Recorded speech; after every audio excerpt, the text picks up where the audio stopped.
تو going back to my first point کہ نوجوانوں کے لیے کھل کے بات کرنا جو ہے وہ کافی مشکل ہوتا ہے، وہ خاص طور پہ اس صورت میں جہاں میرا اتحادی یہ باقی سب کے لیے تو ڈار صاحب ہے، یہ تو میرا انکل ڈار صاحب ہے، اور میں تو ڈار صاحب کو آج سے نہیں تو بچپن سے جانتا ہوں، اور شاید سب کو یہ نہ معلوم ہو مگر ڈار صاحب کا جو کردار ہے خاص طور پہ چارٹر آف ڈیموکریسی کی ابتدائی کے دنوں میں جب ڈار صاحب اور شہید محترمہ بینظیر بھٹو کی ملاقات دبئی میں ہوا تھا، اور وہاں یہ کانورسیشن ایک چارٹر ایک کوڈ آف کنڈکٹ سے شروع ہوتے ہوئے ان the 2006 چارٹر آف ڈیموکریسی، جس کی وجہ سے پھر ملک میں پولیٹیکل سٹیبلٹی آئے، اکنامک سٹیبلٹی آئے، ایٹسٹرا۔ ڈار صاحب سے کا بھی دلی بھی احترام ہے اور ہمارا انکل ڈار صاحب ہے۔ ساتھ ساتھ میں اپنا پارٹی کا کو چیئرمین ہوں، کو چیئرمین ہمارا صدر آصف زرداری صاحب ہیں، اور صدر زرداری صاحب کے بارے میں تو مشہور ہے کہ یاروں کا یار ہے، اور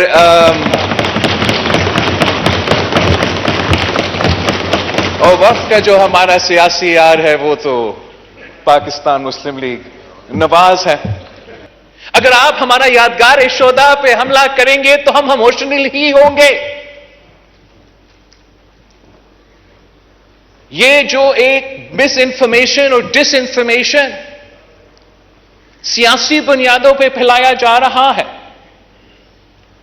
وہ لوگ جو نہ جمہوریت میں کل تک یقین رکھتے تھے، نہ انسانی حقوق پہ کل تک یقین رکھتے تھے، جو سمجھتے تھے کہ ہمارا آئین ایک کاغذ کا ٹکڑا ہے،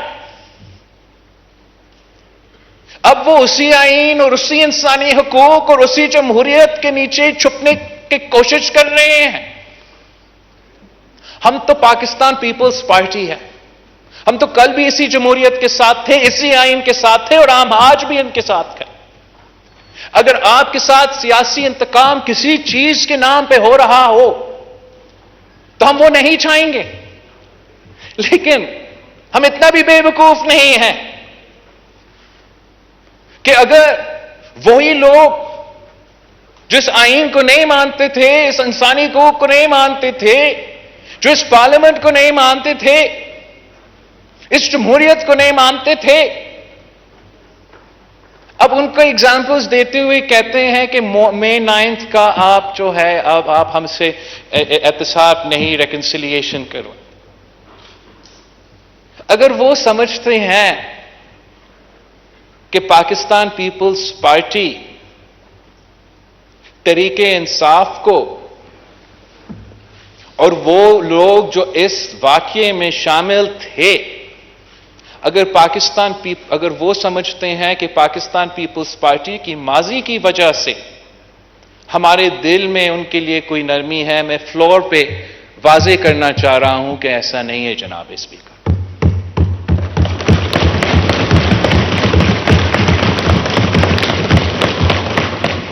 جہاں تک ملٹری کورٹس کا سوال ہے جناب اسپیکر، ہم تو جب وزیر اعظم عمران خان ہمارا سویلینز کو پولیٹیکل وکٹمائزیشن کا نشانہ بناتے ہوئے ملٹری کورٹس کا نشانہ بناتے تھے تو تب ہم ان کے خلاف تھے۔ جب ملٹری کورٹس آئینی طور پہ بنے تھے دہشت گردی کے فوکس کے بجائے وہ سیاسی فوکس ہونا شروع کر دیے تھے، تو ہم اس امینڈمنٹ کے خلاف ہو گئے تھے۔ مگر اگر ملٹری انسٹالیشنز پہ حملہ ہوں گے، اگر یادگار شہداء پہ حملہ ہوں گے، اگر ان ادارے پہ حملے ہوں گے جس کو آپ کو قانونی طور پہ اتنا بھی اجازت نہیں ہے کہ آپ اس جگہ کا تصویر لو، اگر وہ قانون میں وہ شک موجود ہے، تو پاکستان پیپلز پارٹی پھر آپ کا دفاع کرنے کے لیے میدان میں نہیں اتر پائیں گے۔ ہم چاہتے ہیں کہ اس ملک میں جمہوریت چلے، مگر اس ملک میں صرف تب جمہوریت چل سکے گا جب سیاسی جماعتوں بن کے کام کریں۔ اگر سیاسی جماعتوں نے دہشت گردوں کے ٹیکٹکس اپنانا ہے تو پھر ہم سمجھتے ہیں کہ the rule of law should be, the writ of the state should be established. نہ میں لوئر نہیں ہوں, مجھے نہیں پتا کہ کون سا وائلیشن پہ آفیشل سیکریٹس ایکٹ آ جاتا ہے, کون سا وائلیشن پہ ملٹری ایکٹ آ جاتا ہے, کون سا وائلیشن پہ اینٹی ٹیررزم ایکٹ آ جاتا ہے. وہ تو لائرز جانے اور کورٹس جانے. مگر میں اس چیز کا مزاحمت کرنا چاہ رہا ہوں, جو غیر جمہوری سیاستدان جو 30 سال غیر جمہوری سیاست کرتے آ رہے ہیں, صرف تب ان کو جمہوریت یاد آتی ہے جب وہ ہمارا جنا ہاؤس اور جی ایچ کیو پہ حملہ آور ہو چکے ہیں. اور میں آن ریکارڈ ہوں, میں بار بار اس فلور پہ آپ کے سامنے کھڑا ہو کے مئی 9 کے بعد 3-4 دفعہ ان کو پیغام دیا تھا کہ آپ اپنا لا تعلقی کا اظہار کرے, مزاحمت کرے, معافی کرے. مگر اس لیے کہ ان کا قائد ضد پہ کھڑا ہوا ہے, اپنا انا کی وجہ سے اپنے پارٹی کو بند گھڑی میں دھکیل دیا گیا ہے. وہ نقصان تو اب وہ بھگتے, مگر ہم سب پہ ایک ذمہ داری بھی ہے, باقی سیاسی جماعتوں پہ ایک ذمہ داری ہے کہ ہم نے یہ انشور کرنا ہے کہ خان صاحب نے جو بند گلی کا بندوبست کیا ہے اپنا جماعت کے لیے, اس بند گلی میں ہمارا پوری جمہوری نظام نہ دکھیلا جائے اور صرف ان تک محدود رہیں جو غیر جمہوری پوسٹ فیکٹ پالیٹکس میں انگیج تھے. اور اس کا نقصان ہمارا چارٹر آف ڈیموکریسی کا جو کنسنسس ہے,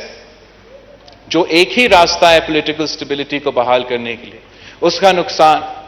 ہمارا پولیٹیکل سٹیبلٹی براڈر ڈیموکریٹک جو ہمارا اسٹرکچر ہے اس پہ نہ. اور اس حکومت کا آنے سے پہلے ایک ایسا وزیر اعظم موجود تھا جس کا سیاست بھی وجود تھا, اور وہ تو ہر بیان میں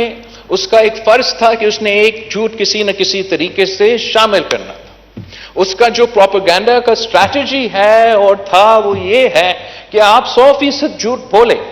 اور اگر آپ 100% جھوٹ بولے اور بولتے رہیں گے تو اس کا کم از کم جو 50% آپ کا جھوٹ ہے وہ 100% لوگ مان جائیں گے. اور اس طریقے سے نہ صرف ملک کے اندر ہمیں اپنے obviously سیاستدانوں کا, پولیٹیکل سسٹم کا, حکومت کا نظام کو ایک کریڈیبلٹی کا دھچکا پڑا, انٹرنیشنلی ہمیں ایک کریڈیبلٹی کا دھچکا پڑا, مگر فائنینشیل انسٹیٹیوشنز کے ساتھ بھی ہمیں ایک دھچکا پڑا. اور اب انشاءاللہ تعالی اس لیے کہ پاکستان آخر کا اس پوسٹ فیکٹ پالیٹکس اور پاپولسٹ پالیٹکس کو اب جواب دے رہے ہیں اسی انداز میں جو ماڈرن کنٹریز جیسے امریکہ ہے وہ جواب دے رہے ہیں. تو شاید انشاءاللہ تعالی آگے جا کے ہم اس پاپولسٹ پالیٹکس پہ اب قابو ہو پائیں گے. اس لیے یہ جو جھوٹ پہ مبنی پاپولسٹ پالیٹکس ہے جناب اسپیکر, یہ خان صاحب تو ہمارے ہاں کر رہا تھا, ہمارا کریڈیبلٹی کو نقصان پہنچا رہا تھا, ہمارا سیاست کو نقصان پہنچا رہا تھا. تو امریکہ میں بھی ایک پاپولسٹ سیاستدان تھا اور وہ بھی پاپولسٹ پالیٹکس کر رہا تھا, مگر جب ان کے ہاں وہ پاپولسٹ سیاست اور وہ پاپولسٹ سیاستدان سیاسی میدان کو چھوڑ کے ان کی ریڈ لائنز کراس کرنا شروع کرتی ہیں, ان کے ادارے پہ حملہ آور ہوئے, تو پھر ان سب کے خلاف ایکشن ہونا شروع ہو گیا. اور انہوں نے اپنا رول آف لا قائم کر کے, rate of the state establish کر کے, وہ 200 سال پرانا جمہوریت نے اپنا پوسٹ فیکٹ پاپولس کا بندوبست کر لیا. اس رات جناب اسپیکر جب ان کا پارلیمان پہ حملہ ہوا, وہ سابق صدر امریکہ, اس وقت امریکہ کا صدر تھا, اس کا ٹویٹر اکاؤنٹ کو بند کر دیا گیا, اس کا فیس بک اکاؤنٹ کو بند کر دیا گیا. وہ کسی بھی سوشل میڈیا پلیٹ فارم پہ اپنا رائے شیئر نہیں کر سکتا. سب سے بڑا جمہوریہ جب اپنا پارلیمان پہ حملہ کیا, جب ان کے کانگریس پہ حملہ کیا، ان کا ارادہ کیا تھا؟ وہ چاہ رہے تھے کہ ان کا جو اس وقت کا اسپیکر اور وہ سیشن کا جو سربراہ کر رہا تھا وہ ان کا الیکشن کا ووٹس گن رہے تھے الیکٹورل کالج. وہ چاہ رہے تھے کہ ان کا جو اس کرسی پہ بیٹھا تھا وائس پریزیڈنٹ، وہ ڈکلیئر کرے کہ اس الیکشن میں دھاندلی ہوا. وہ ان کا سازش تو ناکام رہا.